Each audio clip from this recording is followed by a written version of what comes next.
Welcome back to The Backmarkers, the F1 podcast for new fans by new fans. My name is Mike Hurley, and I am joined in person by Austin Evans. Hi, Austin. This is a revolutionary concept. We're doing it. We're doing it.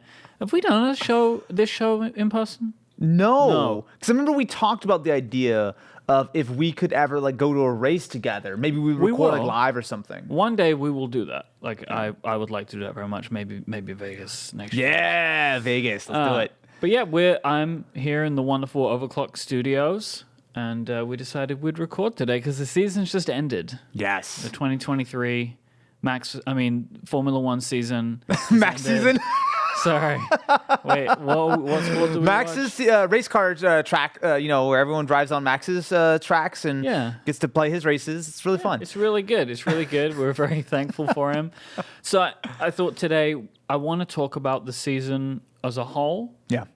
Review our predictions, which I still have not looked at, and I'm very excited. I was putting a document together. I did not look at them. That's impressive. I just moved them. I a few weeks ago, accidentally looked down. I was going through the doc, and I looked. I took a little peek. There's one of them that has been haunting me for half the season, so I remember that.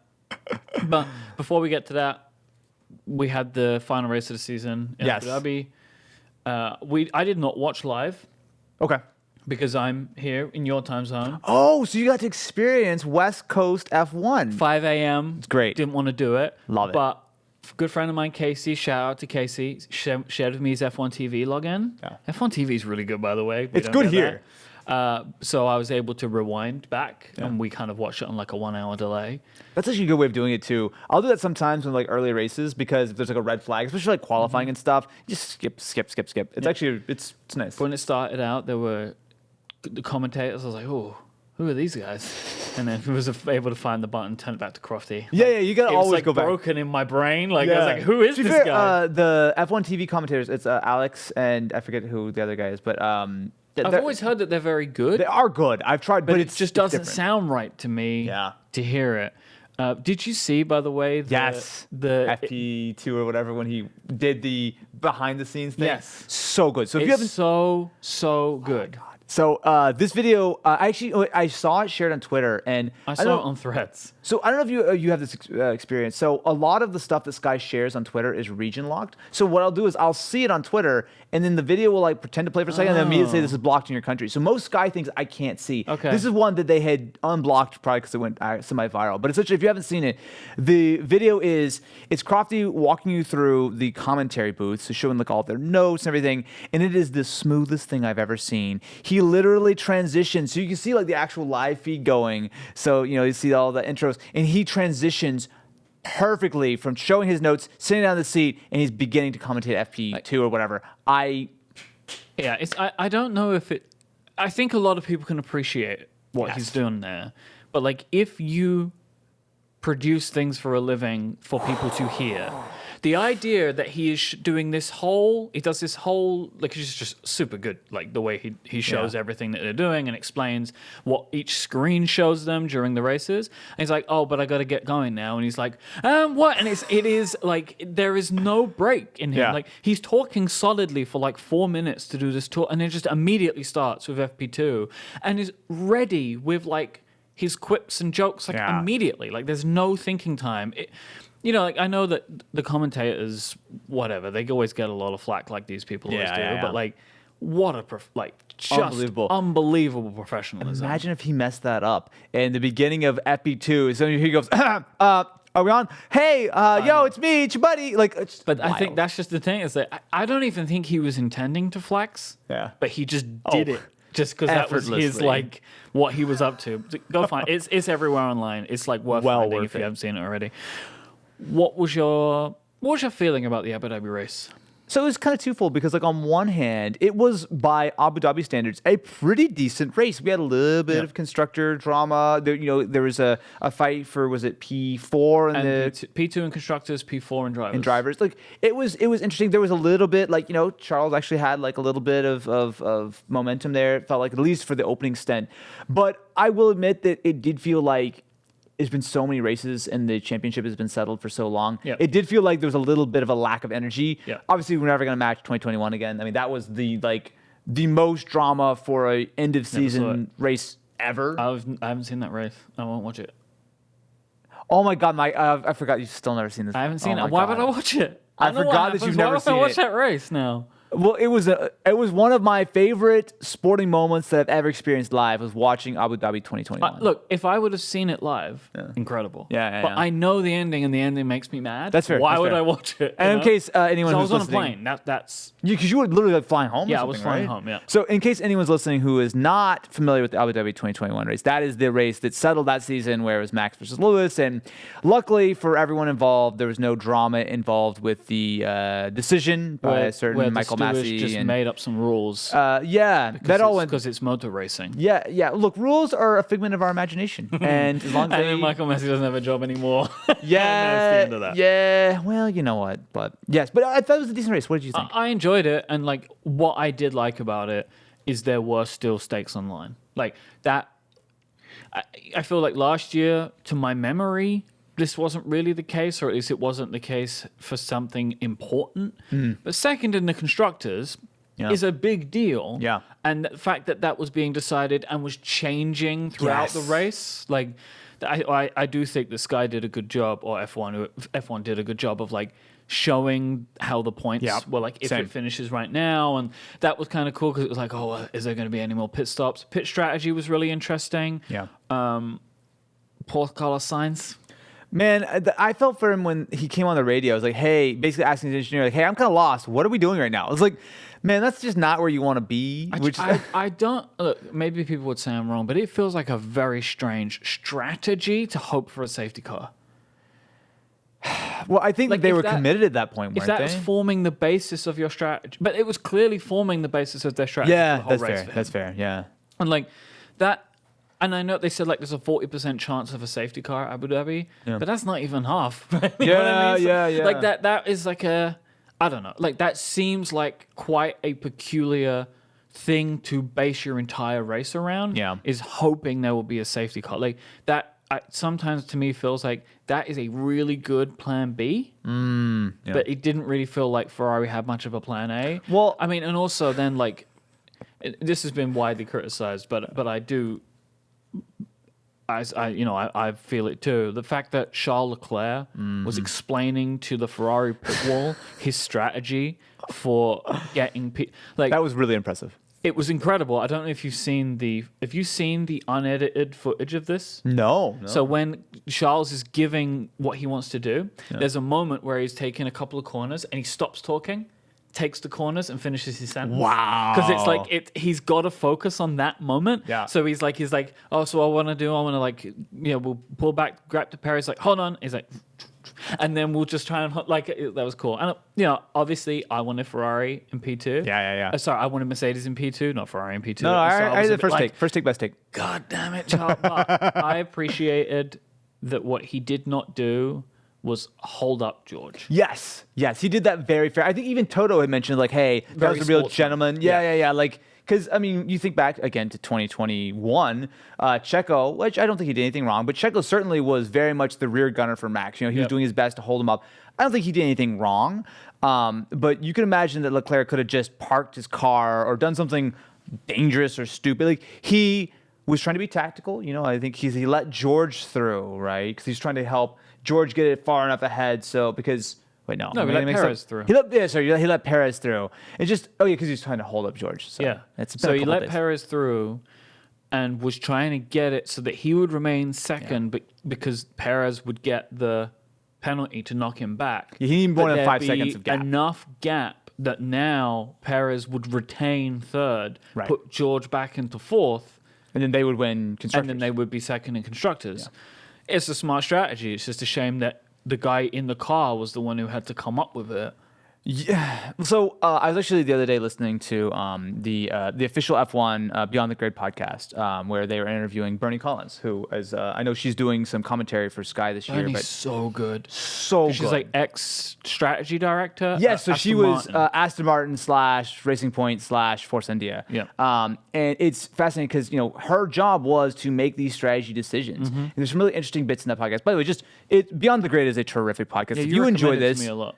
there is very regularly, like they had Mario Andretti on, and it was just wild to hear him talking about stuff like, from, his championship winning days. And it's a terrific podcast. So if you enjoy this and you're looking for your F1 fix over the winter, definitely check out Beyond the Grid. There's so many great episodes, but it's just interesting to think about it from the strategy perspective, because it is so easy for us sitting at home, go, oh, of course you should be doing this or that or whatever. But it's different when you she talks a little bit about how she appreciates not going to the races because when you're there, your race is your cars plus or minus a couple cars around. You don't care about the rest of it. And I feel like it's easy to get tunnel vision with that. But when you watch it on TV and you got Crofty telling you all this stuff, you're like, oh yeah, of course. Obviously, the medium hard is the fastest strategy. But it's not that simple when you're in the trenches. You have to think about your tire allocation. You have to think about the gaps between where you're going to fall in. It's just, there's so much more to it. It's really interesting. So I have a little bit more sympathy. I'll admit after listening to that. I don't know how good I am at this really, but in my mind, I like to try and think to myself that I don't like to try and criticize the teams and the drivers too much because I can't understand, and I only feel like I have this opinion because they did something that didn't go well. You know what I mean? And so it's I feel like I would know what I would do, even though I don't have any idea when I'm. But it just seemed like in that moment, it was very strange that somebody had that idea, but the idea was Charles. Yeah, right. That is the weird part to me of it's just strange that he was the person to make the suggestion to the pit wall about how to retain the thing that affects him but isn't really his responsibility, which is where the team. So, it was just a strange. But anyway, the race overall pretty good. Was good for a final race of the season. Yeah, no, I totally agree. Especially because Abu Dhabi is just not a exciting racetrack. It feels like it should be, but it's just. There are very few, 2021 notwithstanding, there are very few good, interesting races. It feels like it's very much just sort of a, I like the way it looks. I like the way that it transitions from the day to hotel's night. cool. I like that look that, over the course of the 2 hours, the track changes. We don't really see a lot of that. Yeah. I think actually that might be the only race. I think it might be. I think we're probably forgetting something, but yeah, it was a good race. It was certainly a good race, but it did just feel like a little bit of a quiet conclusion to the season. But I also think part of that is just a little bit of burnout too. It just feels like there have been a lot of races, especially Vegas was literally last week, and then we're straight to Abu Dhabi. 5 races in 6 weeks. Yeah. Which look, I'm all for a ton of fun racing, but it's a little less exciting when it's all of those races when a lot of the big questions have already been answered. So there wasn't a lot of there's no new drama with new upgrades or anything like that. It was very much just kind of oh, okay, here's one more. Here's one more. Oh, this track's a little bit different. Oh, there were storylines, but that many races that fast, I'm not gonna lie, I'm gonna be kind of okay with a couple months to kind of reset and re-energize because 2023 was a season of dominance in a way that wasn't always super exciting to watch, I'll say. No. I mean, Max Verstappen is the champion of everything. There's no Verstappen. There's no Crofty, clean line. I've got to say, by the way, it's that when he said that, sometimes with Crofty, I'm like, how long have you been sitting on this? I know you didn't just come up with this. Was it 4 weeks ago that you wrote this one down, Crofty? What are you doing? But this is a season, an unprecedented season in so many ways, right? Just the pure idea that one driver on his own won the Constructors' Championship. By a lot. So. It is truly incredible what he did. I would like to actually, before we move on, run through the standings. Yeah, of course. Let's do it. Maybe we can touch on a few. Should we start with the teams? Sure. Let's do it. So Red Bull, Mercedes, Ferrari. There's 3 points between them. McLaren, which, by the way, good job. What a turnaround. Yeah. That is truly, for me, maybe the most impressive thing of the season. I agree. Because, what Max did is not surprising that he did that. Because, last year was incredible for him. This year, he just continued that. But McLaren looked like they were out. Yep. Done. And they came back to be fourth is kind of best of the rest. Maybe you would count it. I would think so. Yeah. There's 100 points difference between Ferrari and McLaren. How many podiums in a row did Lando get toward the end of the season? It was 4 or 5, right? Yeah. He was really on it. Really on it. Aston Martin, who I would actually, I did want to talk about things that were disappointing surprises, but I'm kind of spoiling it now. But I think Aston Martin are among my bigger disappointments for the season, just because it seemed like they were going to be the Red Bull challenger, I mean, right? Fernando was saying how he's going to be on the podium every single race Yeah. for the rest of the year. And it fell apart so fast. Like, basically, it was like you had Aston and McLaren, and they just flipped. Yes. And then that was the end of it. And so, like, I was really excited about Aston Martin's season, and like was like, oh, upgrades. What are they going to do with upgrades? Maybe they're going to close the gap. And their upgrades sent them backwards. That's the thing. I think looking at Aston and McLaren, it's like a really interesting sort of dichotomy there, because when you look at what McLaren did, they realized pretty quickly in preseason that they were going down the wrong route. They hit the big red reset button. Basically, were inspired, like the rest of the grid has been, by the Red Bull design. Put that in. But remember before even testing, when they did the car reveal, they straight up said, hey, this thing's going to be kind of slow, but we're working on something better. I think most people are like, yeah, of course you're going to say that. And But they were did that was like an real. apology video kind of thing, right? Where they, but like people made fun of it at the time, but like clearly McLaren were coming from a place of, no, we know we messed up, and like we're going to work on it, and they did, and it was incredible, and they got to show some really impressive outings. Absolutely. And on the flip side, Aston came on strong, and they had kind of done a lot of the work. Again, they sort of got started on their sort of Red Bull style concept car late last year. So when the season came around, they were in really good shape and super, super competitive. But I think what we've seen is that throughout the year, they kind of moved backwards. They didn't even sort of like stagnate. They kind of moved backwards with a lot of their upgrades. Like you said, I think that their final sort of couple races, they're pretty much back to their earlier spec. They reverted to an earlier car. When you're making actively negative steps instead of at least treading water, it's taking steps forward, it's very understandable that you're going to struggle. And I think It's you got to strange fear that like you could be this far in with the car design that you have, and the things that you think are going to improve your design make it worse. Like that is like that must be quite concerning. especially because you're burning that development time and the resources. So it's like, because again, you think about the reason they were able to make such a big jump is that they were able to invest a lot of their time and money early or last year, right? So they had a head start on everyone. You would think that, for example, Red Bull, they've had a head start and they've seized that and they've continued to invest and build on from there. If you basically burn 3, 4, 5, 6 months of development time and money, you're now 6 months behind the ball. And you can see that they went from being pretty clearly the second fastest car to the fifth fastest car, like the good, sixth good midfield. Yeah, so it's like you got to be concerned for them as far as that momentum for the future. As far as like if they were at the very end of the season still not understanding what was wrong now, what are they going to do next year to make that better? Because if you're in the wilderness, you don't want to just start walking in random ways and just hoping. But if you sit still, you're going to drop. So I would be quite concerned. But that being said, still a very successful season for one half of the drivers for this particular team, and I think that one half of the drivers. Not to name names. Yeah, I do wonder what it would be like with a. But I mean, there are a bunch of teams though where that's the case. Like most of them, I would actually. Yeah, there's a lot of one-sided fights between teammates this year. I mean, if you, I guess there are a handful of teams where that's not the case though, right? Like Mercedes, Ferrari, McLaren. Yep. We're going to talk about it in a second, but like Alpine. Yep. Maybe AlphaTauri. They're like pretty matched. Yeah.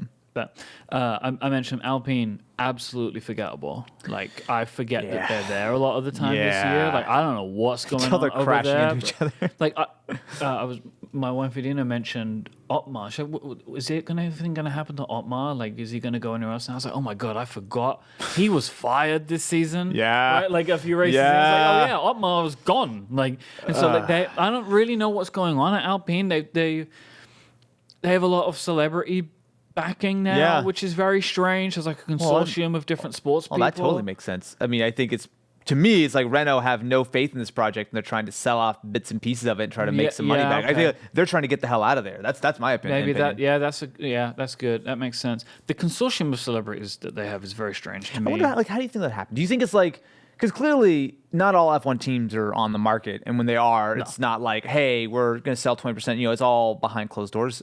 Do you think it was one of those things where Renault are like, hey, you know what? We've dumped so many millions and maybe even billions at this point into our team. We've got to start pulling ourselves out a little bit. Let's put like 15% up. Let's start shopping it around and maybe like, because it's weird that like it was really a true consortium of celebrities. Because you think like grown too. Absolutely, you think like Aston. So I believe Lawrence Stroll sold a chunk of Aston, but I believe that was to like another investor or whatever. Like the way you would normally think about it, like, oh, I'm going to sell 10% of my company to some hedge fund or whatever. Aramco? Like Oh, that's a good question. I don't actually know who purchased the okay. chunk, but I know that might be misunderstood. I could believe it because Aramco is certainly their big sponsor, and they've got plenty of money Yeah. thanks to oil prices. But yeah, so it's just kind of interesting that like, yeah, a bunch of celebrities, but whatever, who cares? I mean, it's fine. Sports stars. I mean, and it's weird. There's like a lot of like we're all being on social media. You know, like Rory McIlroy is carrying Ocon's helmet, which is just like really weird. Anyway, but like, yeah. obviously it makes sense that like a lot of these stars would want to get into Formula One, like Sure. it's a big growing sport. So there's some sense there, but You the just buy team into whatever itself is just not really. Yeah.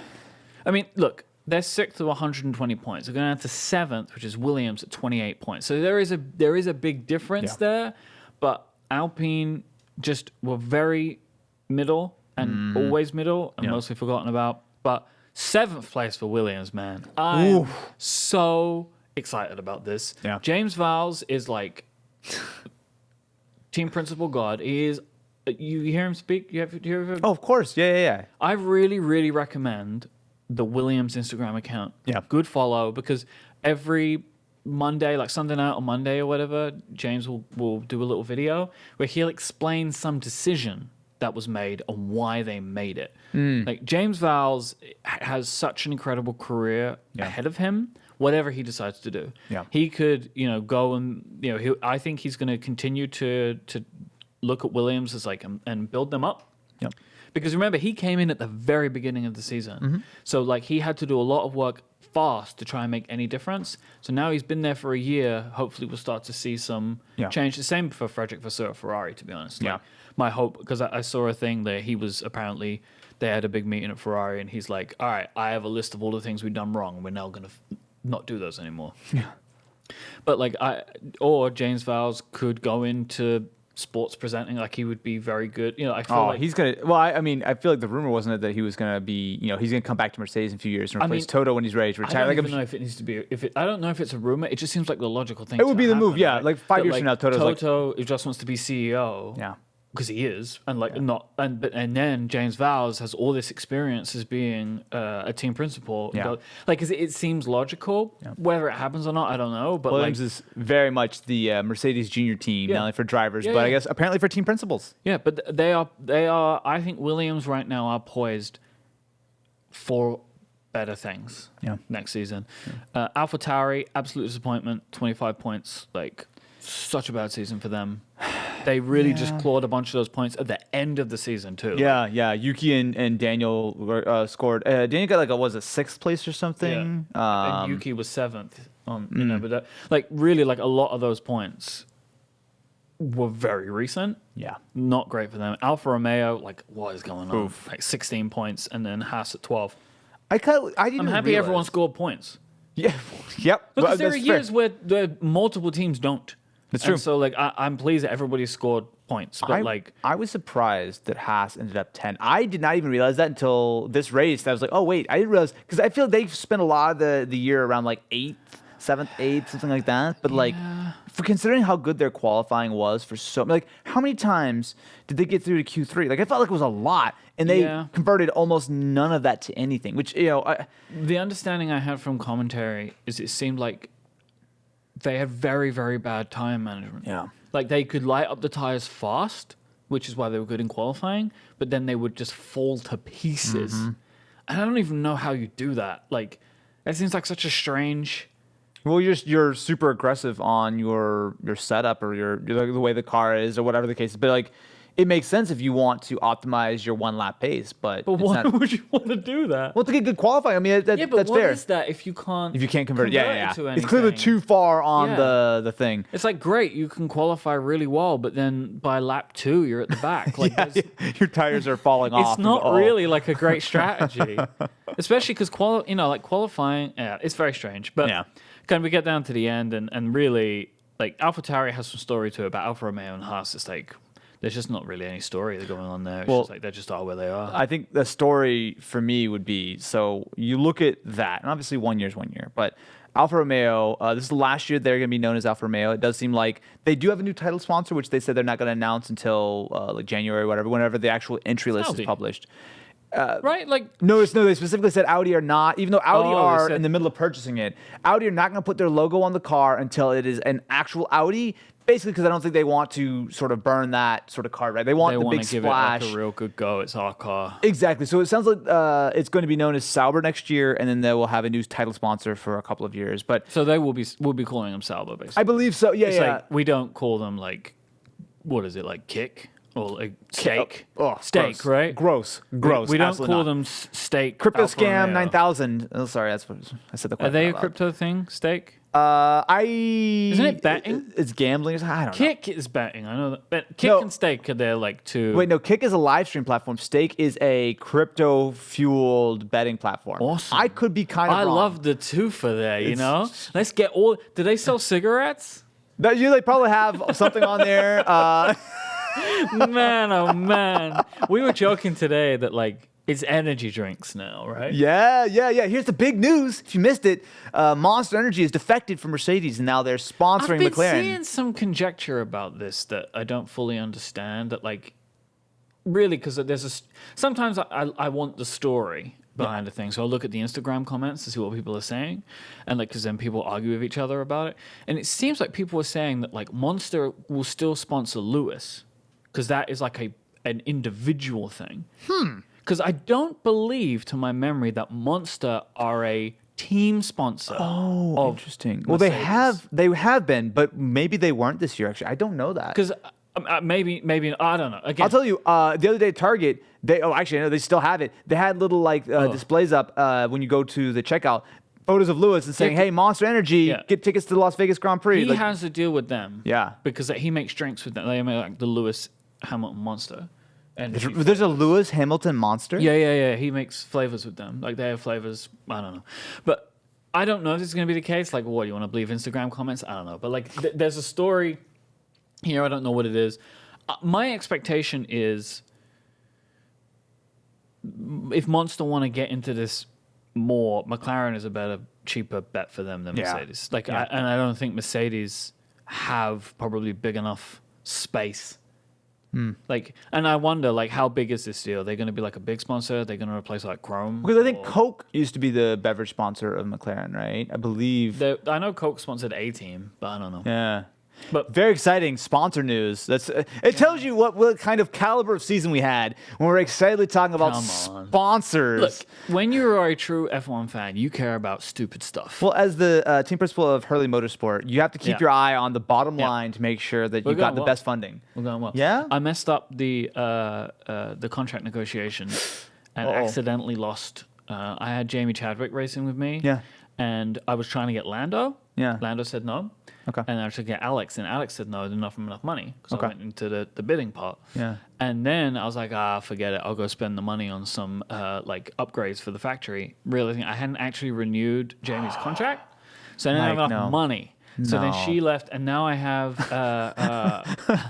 Then I didn't have a lot of money left. So I go. Is it Jack Doohan? Yeah. Yeah, so Jack Doohan's my second driver now. Okay. But to be fair, Jamie Chadwick did not score a point until halfway through the season. Well, that's unacceptable. And Doohan's doing about as good. So You should just say that she was fired because of insufficient performance and not Yeah. that you forgot to pay I your forgot- second driver. I forgot to renew her contract. You should work on the PR speak on that Although one. you know? my feeling on it really was like, I offered her a little less than what it would have been.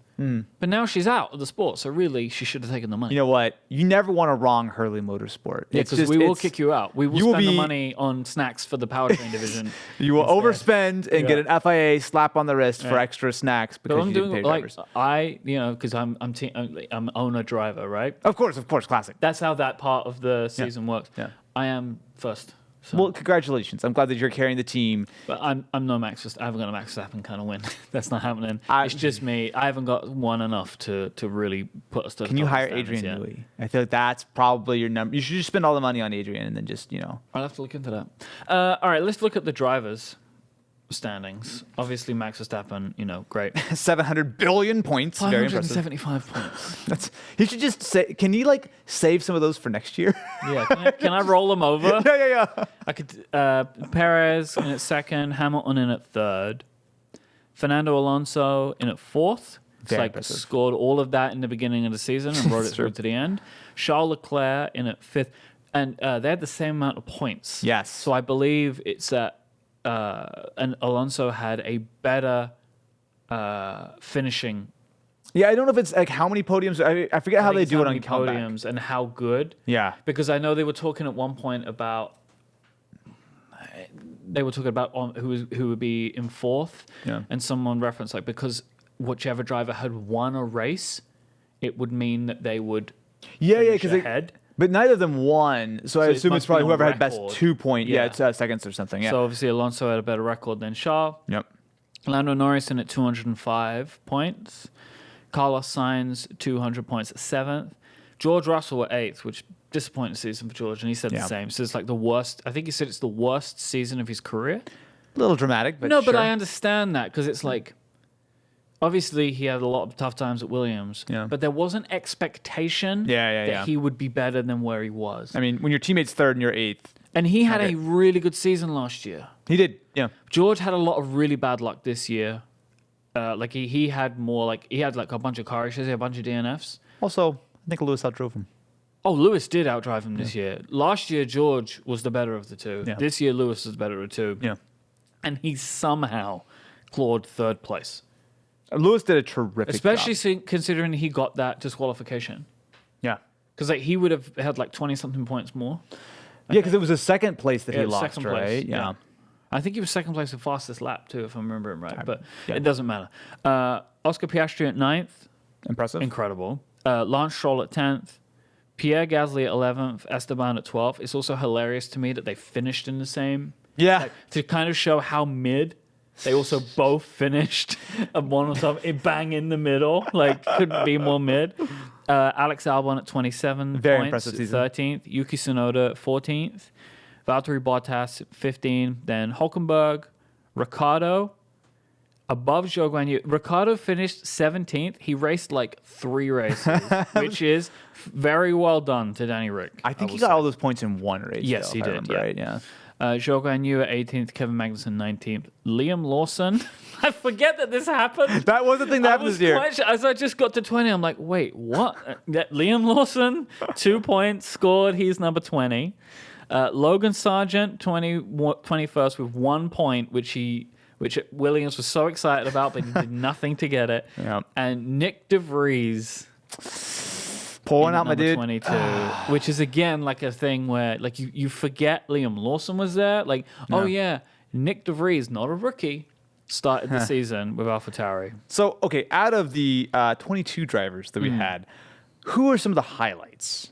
Like, what would be a couple of people you actually want to go a little bit deeper on?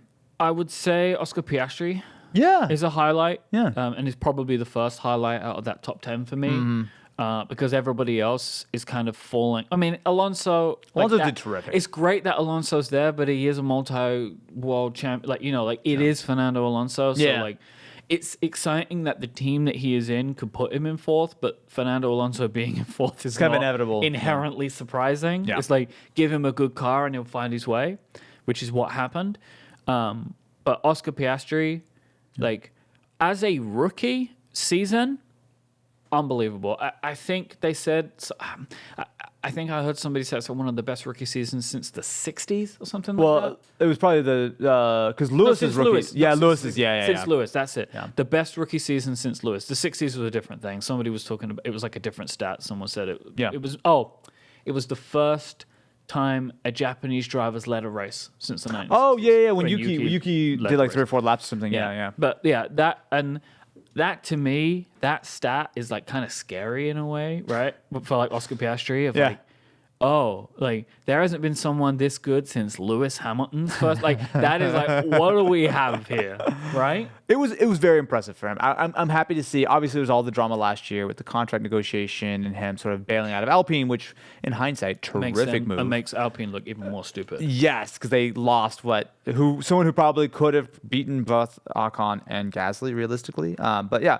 very, very solid season for Piastri. I will throw a mention in for Lando. I mean, I know that Yeah. there's a lot of love for Lando. I think he was very consistent. He showed that that car got good and he immediately took advantage of it and racked up a ton of podiums. It's kind of sad for him that Oscar got the sprint win and Lando's still waiting on a win. But he got so many seconds. It's only a sprint win. I know it's a win. It's a but win. If Lando won the sprint race, it wouldn't be a big deal.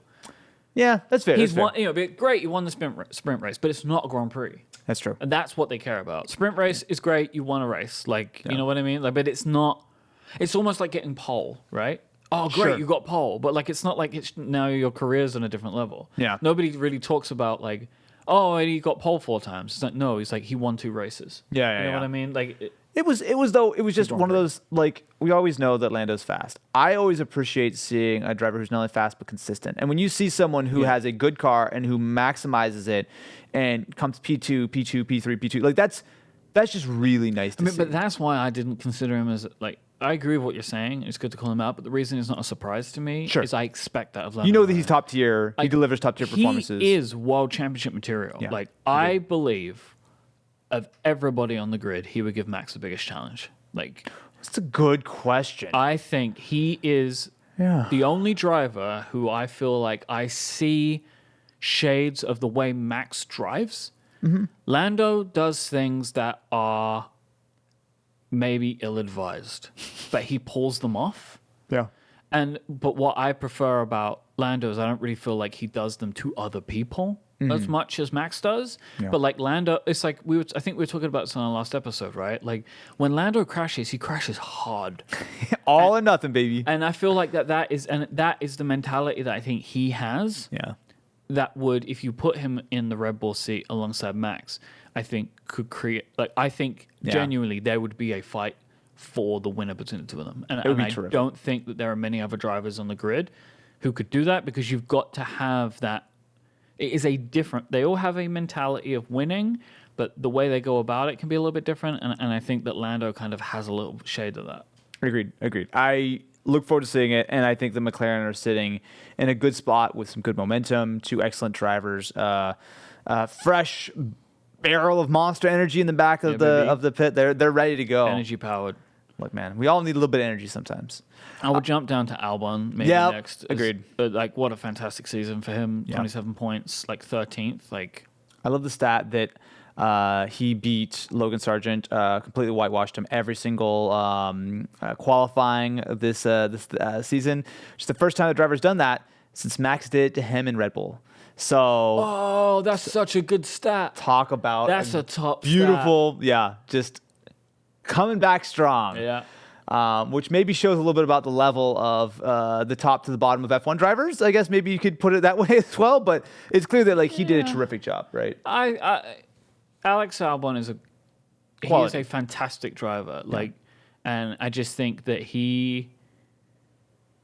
I think it could be argued out of him and Pierre Gasly as who got chewed up by Red Bull the most, but they both got chewed up pretty bad. And I think that the machine just like put them through it and they didn't survive it.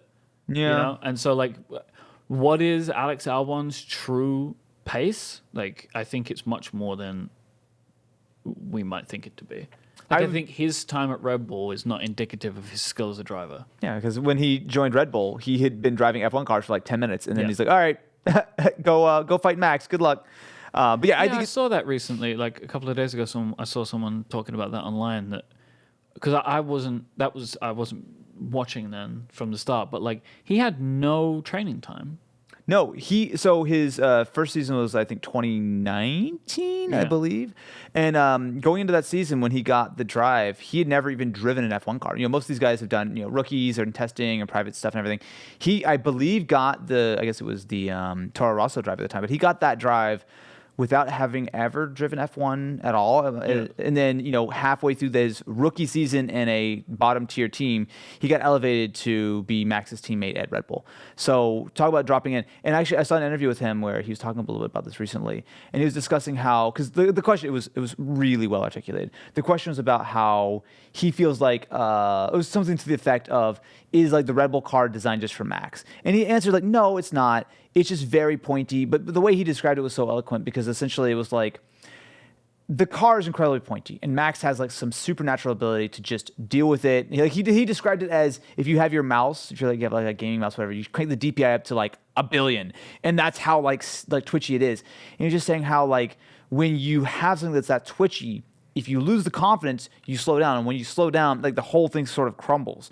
So he wasn't using this as an excuse. He was trying to use this as an explanation for why a pointy car is a thing. But it quickly turned into a thing where it's like you can see that like he was basically like, after digesting it for a while and really thinking about it, it's like, oh, I couldn't live with just how fast and pointy that car is, and Max could. And you can see that he's sort of like grown a lot more confident with a car that's not quite so edgy and pointy all the time, which is probably the fastest way if you are a robot. You got to have that driving style, right? Yeah.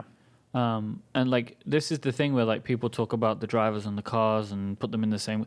You can't put two drivers in the same cars because if a car's built around a different, and they're not going to have the same result, right? Yeah. Because there are different driving styles and cars. Like I'm sure that Red Bull continue with this philosophy because Max, like I feel like They're going to make the car slower. Prophecy, Yeah, exactly. Yeah. right? Like they're not going to. Maybe another team, if two drivers couldn't deal with that, they would adjust the way the car was, right? But because I've heard, like, the way a lot of drivers, the way they approach curves, like, do they like go in and put the brakes down and take off, or do they like to slow down? And like different cars are built around that style. Yeah. Or you can tweak, but it's hard for a driver to change their style. Absolutely. So like, you saw that with Danny Rick, right? Yeah. Like he spent several years trying to get used to a car he was not familiar with, and sort of lost a lot of his sort of natural learned ability for the decade before that he had been driving. Yeah.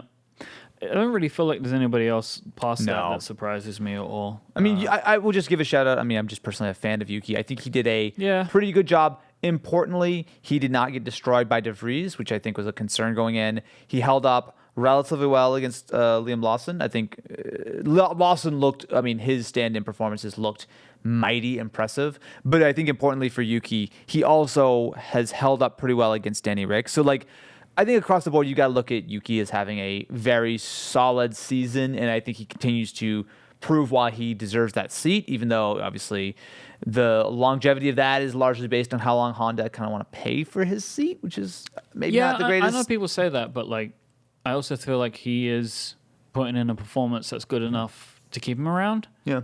The problem is though is that there's no upward mobility for him. Like he's never going a Red Bull drive. Like that's just not gonna happen. I just don't. I can't. Like Red Bull are gonna go find someone else before they. Well, they have an entire program. Yep. Right, like they have their entire driver program, and they're going to want to do. They're going to want to keep someone from that program in it. Yep. He's part of the family, but he's not in the Red Bull program, right? I think I do believe that he did go up through the Red Bull. Oh, okay. Ranks. I think he did, but I think he's sort of at risk. It's sort of what happened to Pierre's. Like I think he's sort of plateauing at AlphaTauri, which to be fair is it's fine, but I mean he's still in it. But I'll be curious to see. Hopefully Yuki can stick around for another couple years, maybe get an Aston drive or something once Honda comes in for them. There's a lot of stuff. Do we have anything else we need to go over, or are you ready to? No, let's take a pit. All right, it's time, my friends, for the final pit stop of 2023.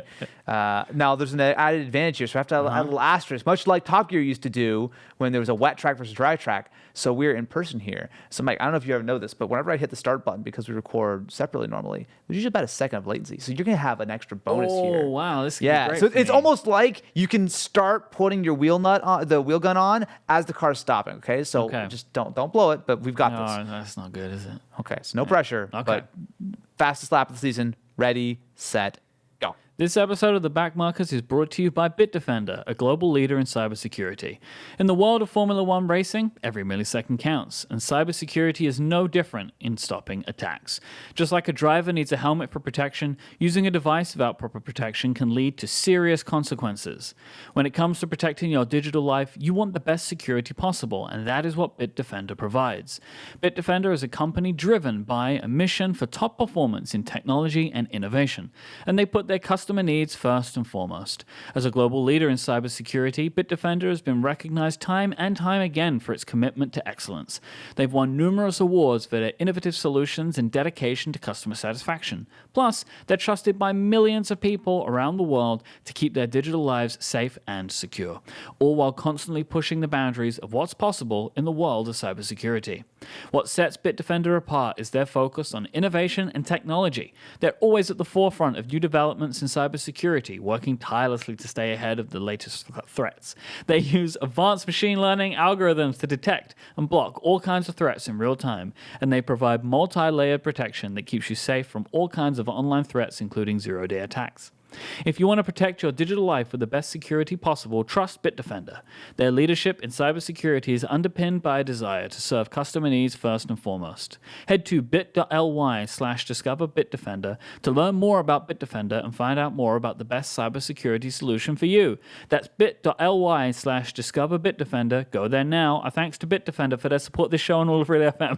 Woo! 139. That was 4 seconds faster. Come on. Good job. I needed the latency, see? Hurley Motorsport has the financial time? backing. It was 1:39:04. Okay. That was mightily That impressive. was speedy today. You know what? You may have gotten a speeding penalty as you were pulling did. out, but it's fine. It's Yeah. fine. The FIA are on We'll serve it break. at the end of the show. It's you have to sit here silently for 10 seconds Yep. before we can continue on. Very impressive, my friend. Very Before impressive. we finish up by reviewing our predictions, there are just a couple of things I wanted to touch on with the season and maybe looking forward to next year. Okay. Checo. I think it's set. He did the job. Oh yeah, he's set for 2024. I agree. You with think that. so? Like, Oh, yeah, there's yeah. still, I'm sure there's still people that I will say, wonder. I mean, this is a fluid and it is sort of Red thing. Bull, so you never know. Man. Yeah, so They kick people out mid-season. Yeah, You that's- think they wouldn't do it through the Christmas break? I don't know. So I'm pretty confident Checo will have a drive for next year. I think if his first half of next year is a disaster, then maybe at the midseason break they might kick him out. Okay. But I think Checo is relatively safe as long as he does okay throughout next year. I think after 2024, very low chance that Checo continues Red Bull. Look, I think he it's didn't next get year there and that's it. clean, right? But he got there, and he has given them something they've never had, which is a 1-2. Yep. And so, was it tidy? No, but he's still second, and he's second by a good margin. Yeah, So, yeah. it's fine. Logan Sargent. So it's interesting that he's the only driver right now who does not have a confirmed seat for 2024. There's a lot. I think it's a difficult decision to make for Williams because I don't think anyone can say that Sargent did a lot to own that seat this year. And I would say he also wasn't a disaster. He Well, wasn't he crashed great. he crashed a fair bit. Yeah, but I compare him to Mick Schumacher, Nikita Mazepin. I would say that he was closer to Mazepin than Schumacher as far as it was Yeah, rough. you're probably right. It was a pretty rough year. I mean, he got completely obliterated by Albon. He didn't do a lot well. My thought is that he's only going to stick around for next year if they find the financial backing of having an American driver. Which, to be fair, I saw him on what's the battery company? Duracell. Yeah, I've seen him in Duracell ads and whatnot. But here's the thing: what is the alternative, right? Could they really try to get someone else in? I mean, you could always look at Lawson or someone if they could borrow him for a year. But ultimately, what does that do for them? Well, okay, you say that. They have Alex Albon. Can they clone him? No, but Alex Albon brought them, what did you say, 28 points or whatever? Saw 27, I think. And put them to 7th. Yeah. What if they doubled those points, right? By putting That's true. That is true. And the thing is, what they have with Alex Albon is just an experienced driver. Clearly the car can do it. Yeah, that's fair. There are other people out there who have driven before Yeah. and have done decent and maybe don't have a seat anymore. Right? That's a good point. You could probably make the argument. Say, take Lawson, for example. You could probably make the argument that Lawson would have easily gotten. Well, they maybe not would have been able to overhaul anyone else, but they would have done significantly better than barely getting 7th, I think, if they had a more competent. So he's not been confirmed. It does seem like maybe they're leaning toward keeping him because they've kind of said some stuff along the lines of we look forward to keeping you on our journey. And a lot of the sort of corporate, keeping our options James open. Vowles basically reneged that immediately. He's like, oh, yeah, because he's in the driver program. Yeah. I was like, that didn't fill me with confidence. I don't know. It seems like a hard decision, right? Because what are you going to, what options do they have? I don't know. But If I was James, I would do my best to get Liam Lawson in for a season. I would. Okay. Even if knowing that he's only going to be around for a year. I don't think Logan did a good enough job to deserve that seat. I think it was a super scrappy season. The fact that he got 1 point, I think, is probably overstating how strong his campaign was. Obviously, it sucks to say that someone should be fired, but I just don't know if he deserves to be in the 20 best drivers on the planet list. I think they have waited to see if there were any dominoes.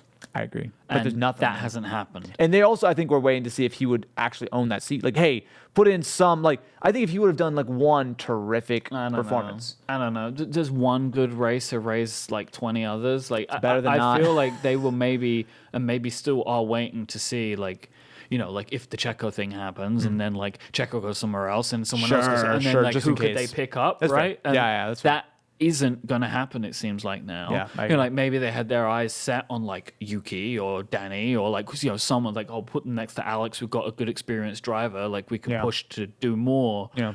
But neither is there really seeming like there's anyone out there that would. I mean, you know, there's the new F2 champion, Theo Pourchaire, but he's in the Alpha Academy. Like, because I know what they like about Logan is he's in their driver academy. Well, it's, which is why they did the work for him. It's much easier to get a driver who's already on your payroll to move up versus paying someone else to steal them away or borrow them or something. And then if you're borrowing a driver, it is certainly going to be a short-term Band-Aid that you're still going to have. You're just kicking the can down the road till next year to hope that someone comes through. So, yeah, if I were to take a guess, we clearly not we can't do predictions yet. We'll have to wait. But I would say I don't think he's going to drive next year. I think you're probably right. I think it's going to get another season.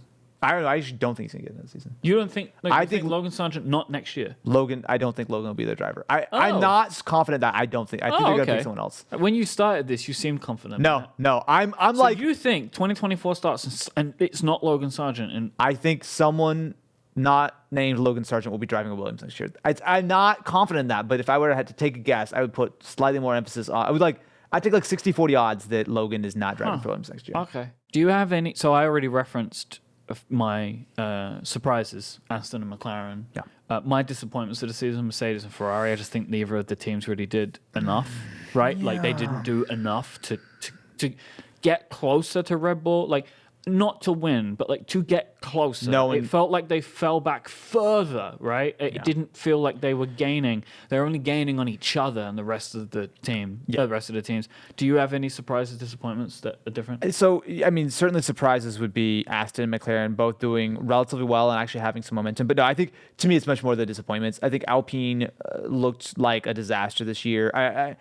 We're starting to see some unharmonious behavior between the drivers who, you know, there's a big talking point going into the season that they didn't like each other or something. They haven't liked each other apparently for a long time. Yeah. And there was talk about like, oh no, they're good friends again. But like it has transpired to not seem to be the case. And also Alpine, it seemed to be making it worse for themselves, right? Like by making weird team decisions. It just feels like that's a team that doesn't have a clear goal or strategy. It feels like they're just kind of just existing, treading water until The Rock buys the rest of the team or whatever. I don't know. I'll also say Haas and Alfa Romeo both look shaky. So Haas, you know, they put a lot of emphasis on this new car and everything.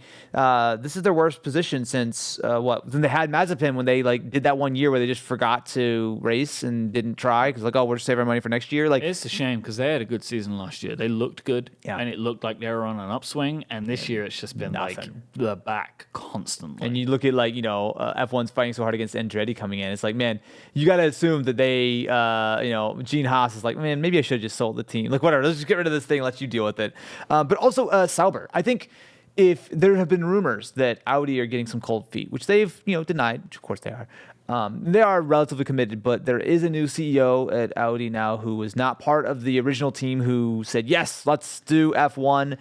And I'm assuming as they look at the enormous piles of cash that they're burning and all the other forms of motorsport they've had to pull out of to fund this F1 project, and you look at the very lackluster performance of the team, you can imagine that there may be, again, I don't know how true the cold feet rumors are, but like Audi, I'm not surprised they don't want to slap their name on a team who's barely ninth out of a 10-car constructor. Like that's not a good look. That's weird to me though, right? Because like they're paying to not have their name on the car right now. But isn't the goal though that like they're going to completely redo the car and the team? So like, what difference does it make how they're performing now? You know what I mean? Well, I know what you're saying, but like if your plan is you're going to build your own engine and build your own car, why do you care about the current engine and current car and current drivers? Because apparently Yeah. Like they've got Carlos Sainz somehow. Supposedly. It's like it's going to be a completely different team. Like, why do you care about how they're currently performing? They're banking on the idea that, this is when the project begins, which is 2026. This is when they're going to have their engine. This is going to be all sort of the real proper Audi team. I think they want to save that as a big moment. I don't think that they want to burn that early. So I get that, but I don't know why that would give you cold feet, right? Because they're probably looking at like, oh wait, how much? Like, they're probably afraid they're burning all this money and they might not be any better. Like, they're basically. Again, my impression is that, maybe we're buying into a very, very dysfunctional project that is going to struggle to be better than 8th or 7th, even after a year or two. That's odd. I mean, I see what you're saying, but it's like, it's not like they're not like a big title sponsor. You know what I mean? True. They're like effectively gutting. It seems like taking Sauber and just like really they're. So there's a thing in the UK. Long time ago where people wanted to start banks. Like you have these new startups or whatever. Yeah. And getting a banking license was very hard to do. But if you bought a company that had one, you inherited it. Yep. And this is what the Audi thing feels like to me. Like they they bought would the like slot. to join F1, but no, they can't get in. So they're just buying a team, gutting the team and starting again. Yeah. I don't know if that's going to be the case, but it feels to me like how they're representing themselves. Smart. And so if that's the case, then like, I don't. Unless this new CEO just doesn't like the idea at all, but it feels like the plan hasn't changed. Like they're just waiting. Yeah, I agree. It seems much more so like rumors, and again, Audi have said nope, we're still doing it. But I mean, as well, you're pot committed at a certain point. Like, of course, they've like everyone's literally building the thing right now. But yeah, there's just I think there's probably a little bit of something to these rumors. I don't know if it's quite as accurate as you might think, but it's just. I don't think anyone at Audi is looking at the team that they're spending $1 bajillion right now, and they don't have a warm fuzzy right now. I guess is what I'll say. No, well, I mean, you wouldn't, would you? Anything else? No, I think that's about it. I just look forward to 2024, and I want to see if Max can clinch it before the summer break because he was really slacking this year. It was just a long, slow slog. I want to see if he do it in testing. Yeah. Can he get it done in testing? He might. If he laps the field in testing. He's going to do it again, right? Oh, he's doing it again. You reckon he's doing it again? Oh, of course. I don't think there's any question. Do you think anyone will get closer? Like, realistically? If I was going to put money on someone, I would put money on Mercedes being They've got to know challenge. right now. They've got to know now what they need to do. Well, they've Toto, I feel like the other day was just saying how like, oh yeah, next year's car, all new. Old one in the garbage. Completely brand new, all brand fresh start. They're still saying they're a couple of years away from like. Yeah. Well, of course, they don't it. want to say, hey, we're going to beat Red Bull next year. But like, you're gonna look genuinely, dumb. if they do not impress in like the first couple of races, I don't want to do it anymore. Because like, surely at this point they can look at McLaren and be like, we need to build one of those. Yeah. Because it's their engine. Yeah. They can should do it. be able to outperform it. Yeah. And so like I have hope for them, more hope for them to come this coming season, because they seem to understand that they just messed up. Yeah, I agree. Because then they've been very clear on that. It's like, we had a platform, it did not work. Yeah. And like they took another year to try and refine on that platform, and then they realized, no, this just does not work. And one of the ways that I've been able to think about this recently is think about to the Vegas race, right? Because you're thinking to yourself, like, it's easy to think, like, how do you not know it's gonna, right? Like, you have all of this technology, all this knowledge, the wind tunnel time. How do you know that the car's not gonna work? And then I think about like the manhole covers at Vegas. There was no way to know what was going to happen until you put an F1 car on the track. And like, that is it. You got to put those cars on the track. Like, you can do as many computer simulations as you like, but you got to put it on the track. You'll put the driver in it, see how it feels to drive. Like that Mercedes, imagine it could be as fast as a Red Bull, but no one's got the guts to drive it like that because it's unstable. Sure. Like, that's what they say, right? Like the car is unstable and it doesn't give confidence to the drivers. Yeah. Which is why, like, sometimes they seem to do well and sometimes they don't. It depends on the track. Like, Yeah. but Very I temperamental. know it's not as fast. But it's like the point I'm making is that car could have more in it, but it does not instill confidence in the drivers behind the wheel. So we'll see what happens next time. Yeah. All right, predictions time. So ready. I'm so ready. All right, we're gonna do it in the document. So we'll run through my 3, then your 3. You want to go 3 or you want to go back and forth? Let's go back and forth. Let's go back All and right, forth. So this is my first one. Is the one I have not been able to stop thinking about, and it has haunted me, and I'm sorry. Lando Norris outqualifies Oscar Piastri every session he finishes. Categorically wrong. Nope. I'll just write that down for future reference. Yeah, that was a little bit of a bold one. I won't rub salt in the wound. But yeah, Oscar did pretty good. He surprised me. Yeah. Same. I think he surprised everyone. And I think it was not anything against him. It was purely based on how good Lando is. That was where I was coming from with it. That it just seemed unlikely to me that a rookie could come in and out-qualify him, and he did do it. And it wasn't even like a random one-off of like a wet qualifying or whatever. Like he actually just objectively was faster than Lando some in the weekends. season. He's out-qualified him. He's beaten him in races. He's beaten him on podiums. Like he won a sprint race. Yeah, and he finished second. Lando finished third at one race. Like he has had as good a season as he could have possibly had. I feel like, and so bravo, Oscar Piastri. What's your first? Red Bull will have the comfortably fastest car. Now, I know obviously that one was a no-brainer. So I was a little bit more specific. Max wins the Drivers' Championship with 3 races to go. Yeah. I lost that because he won it with 6 races to go. Wait, no, you won that. Okay, fine. But I was... No, because what you're saying there is it wasn't that, right? Like it was at least 3. Yeah, that's how I read okay. that. That's being kind that's to a you charitable... Yes. But I know that's what you meant. I meant that he was easily going to win it, and he did. So I think... I can give that one a yes, yeah, right? You got that one. Okay. Which now I'm looking back at it. I mean, it's hindsight, right? I'm like, that was like, what is that? Well, yeah. Well, the winners are winners again. Well, yeah. I mean, look, you made fun of me because it was a safe bet, and it was a safe bet. But I'm going to predict maybe 2024 and 2025 predictions. The Max will also win those, so I'm just going to put that right there. All right. Okay. Those aren't official. Here's some copium from me. All right. Okay. Go ahead. Red Bull win the first 5 races, then things start to get shaken up. That's true. Now, what I would.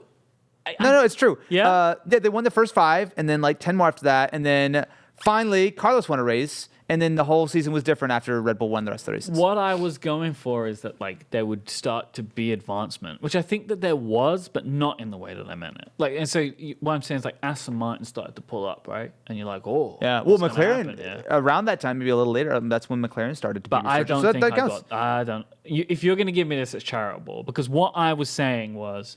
People are challenging for wins, and that did not happen for the entire season. All right, fine. Right, like my thought was they've got it in the bag, but then there'll be some upgrades, which they were, but those upgrades didn't even come close. Yeah.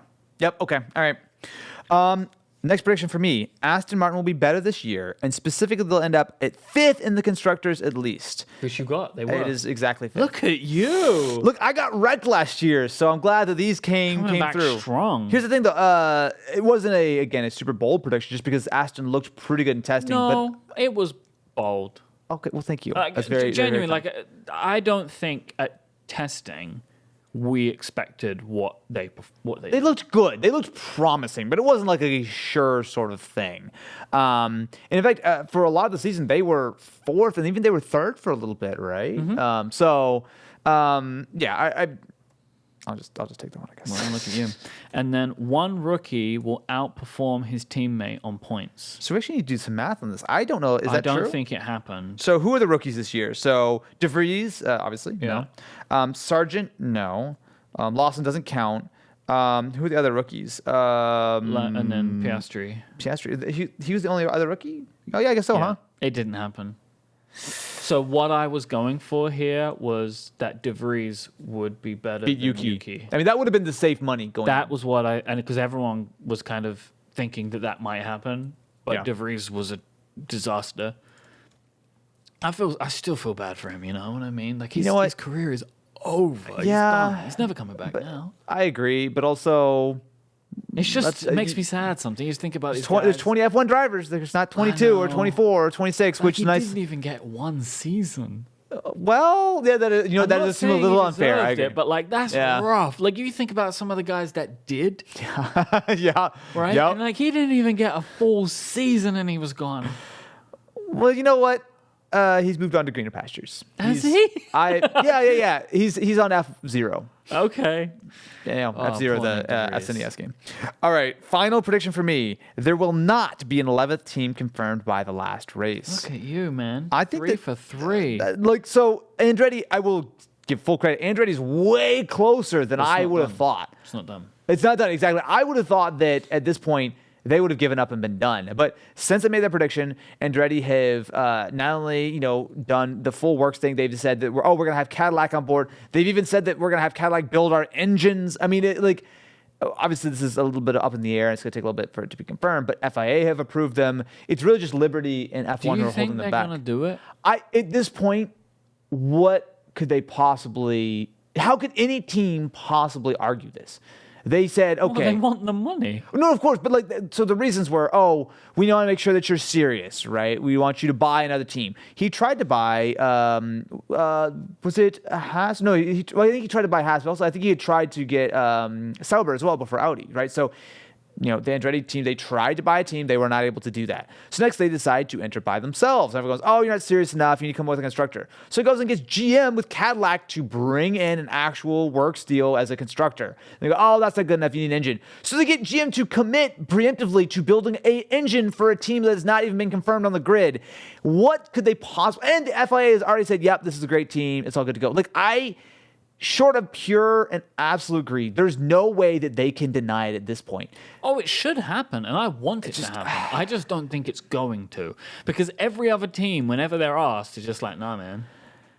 I mean, I think the only sticking point now, realistically, is that there's that $200 million anti-dilution fee to become a new team, which is currently in the regs. And I think that all the teams want that to be like $1 billion, which just seems stupid. I'm sure that we will hear about this, at some point next year. They're obviously gonna have to make a decision on this one way or another really quickly. But if they shut this down after all that Andretti's done, it is impossible for a team to ever join Formula One ever. I don't understand how in a cost cap era this can't happen.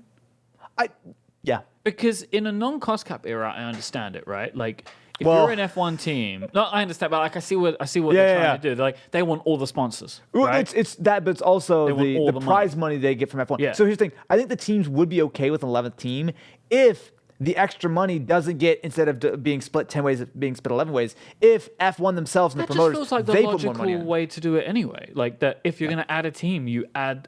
You prorate an increase in the prize money. You would think so, but that comes directly out of F1's bottom line. Well, and basically, this is all a fight over who pays for this thing, and the answer is no one wants to pay the extra money, which just feels... But I do feel like the teams shouldn't have to share, right? I do think that's fair. Because they build their whole business around this. Yeah. It's not up to them. Yeah. They don't care. It doesn't benefit the teams at all if another team joins. It actually makes it harder.